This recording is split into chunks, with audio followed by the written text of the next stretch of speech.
Maria Montessori said that the greatness of the human personality begins at the hour of birth. I'm Heather Williams, and in my previous videos I discussed some of the different types of materials that the children in the Montessori classrooms use and how they are interconnected.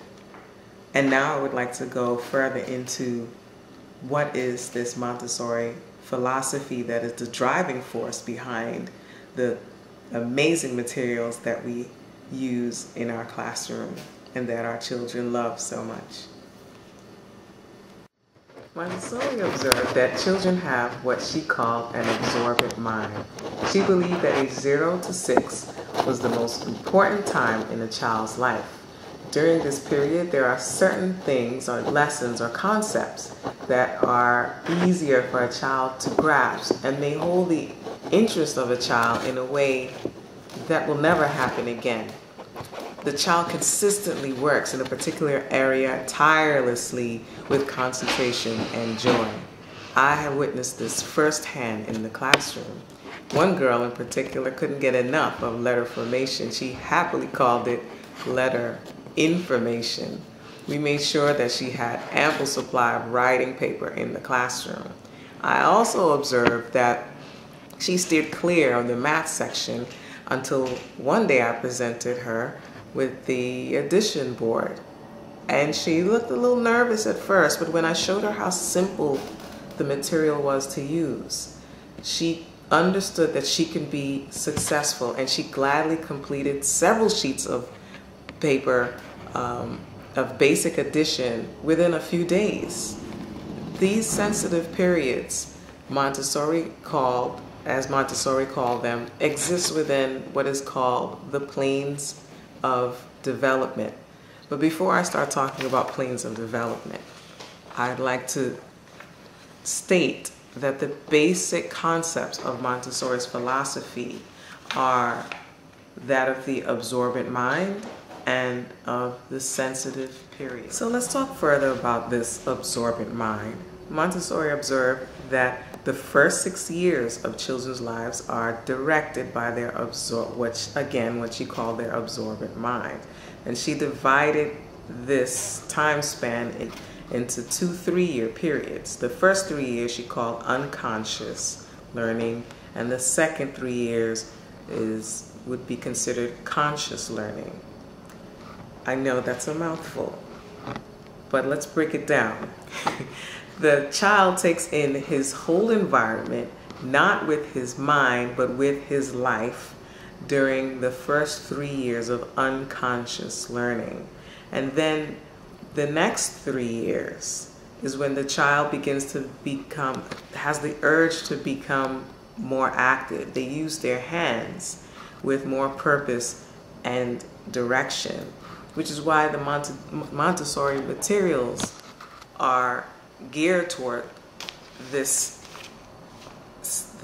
sensitivity, this stage of development.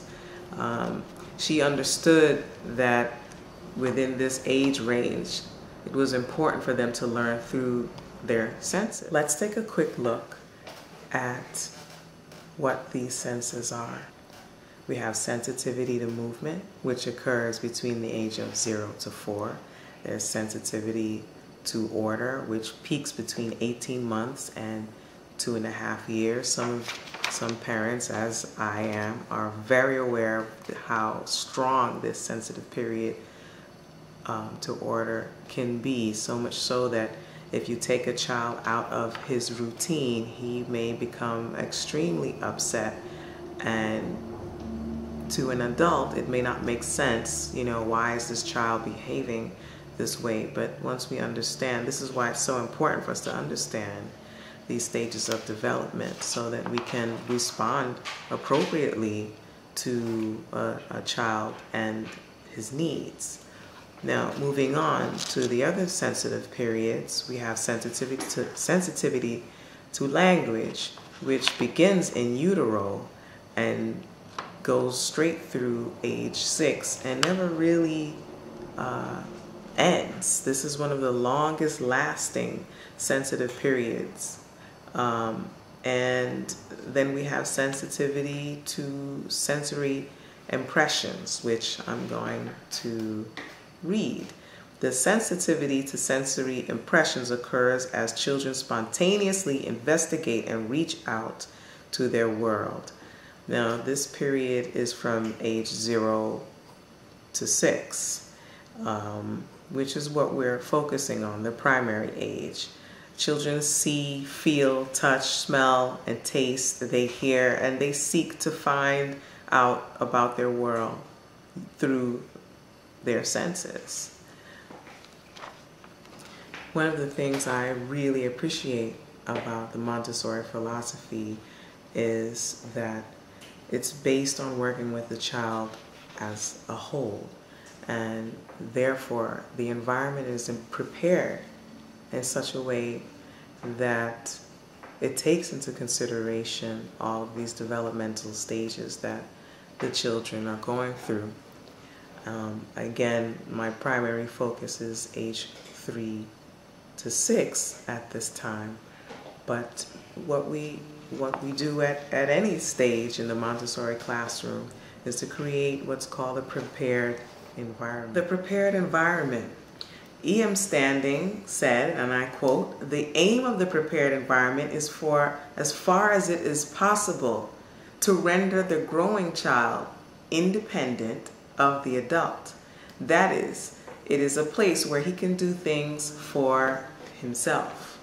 The prepared environment is set up as an attractive environment to the child, which appeals to his sense of order.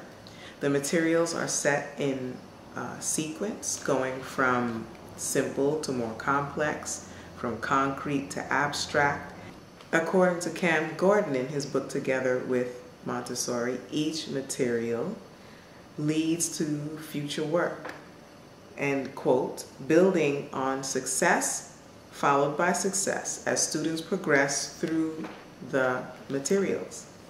The material is also created in such a way that it is self-correcting, so students don't necessarily need to have a teacher to come and help them with the work. They can correct themselves, and all of this again strengthens their ability to work independently, their ability to focus, develop their own coordination, and so on. As far as it is possible to render the growing child independent of an adult, that is, it is a place where he can do things for himself.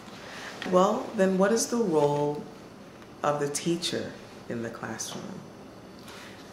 The role of the teacher, I created this image in my own class as an idea of what the role of the teacher is in a Montessori classroom. Hopefully you can see what it is. You'll notice that the teacher is actually sitting off on the side while the children are going about doing their work. Why is the teacher just sitting there? Well, in a Montessori classroom, the teacher has a different role. She's not necessarily the one who is the sage on the stage, as one of my teachers likes to call it. But she does have several other really important roles, and I have a list of them which I'd like to go through before I close. The teacher's role is as a creator, an exemplar, an observer, a stimulator, an instructor, supporter, protector and respecter, evaluator, diagnostician, a peacemaker, an advocate for the child. Parent education is part of being a teacher in the Montessori classroom. Reference, and a communicator to help the child put their feelings into words, excuse me. So although in my image the teacher may be off on the side, she is actually supporting the entire class by allowing them to be independent, to learn from their own mistakes, to follow their inner drive, and to be there ready in support if anyone should need help. And those are the many roles of the teacher. I would like to close with 2 quotes from Maria Montessori herself. She said, and I quote, "No longer is it for the professor to apply psychology to childhood, but it is for the children themselves to reveal their psychology to those who study them." And from that, I take away that our job is to observe them and observe the child in order to guide them appropriately, as opposed to putting our own will upon them. And finally, quote, "The child is endowed with unknown powers, which can guide us to a radiant future. If what we want is a new world, then education must take as its aim the development of these hidden possibilities."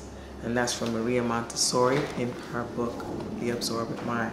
Thank you for your time.